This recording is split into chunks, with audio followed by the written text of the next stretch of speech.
Syarat pendaftaran tingkat SLTP atau SMP.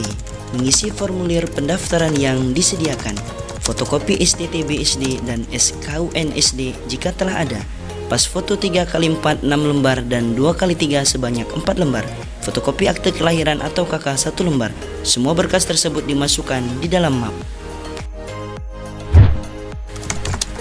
Adapun syarat pendaftaran tingkat SLTA atau SMA.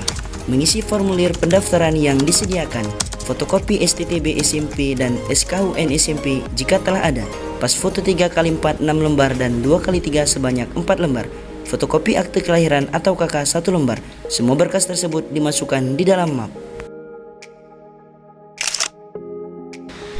Untuk biaya pendaftaran umum, biaya pendaftaran sebesar Rp70.000, biaya pembangunan sebesar Rp700.000, biaya bulanan sebesar Rp350.000, infak wajib atau sedekah wajib bulanan seikhlasnya.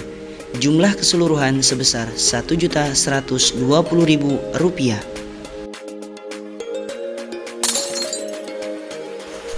Untuk waktu dan tempat pendaftaran.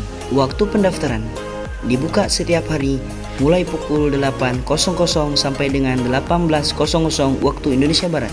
Tempat pendaftaran di kantor pesantren Ibdaul Islam, Desa Payaketenggar, Kecamatan Minyak Pahit, Kabupaten Aceh Tamiang. Tersedia beasiswa bagi siswa atau siswi yang termasuk yatim atau yang tidak mampu dengan syarat membawa surat keterangan yatim atau tidak mampu.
Ayo, segera daftarkan diri Anda dan ikut menjadi bahagian dari keluarga Al-Ibda.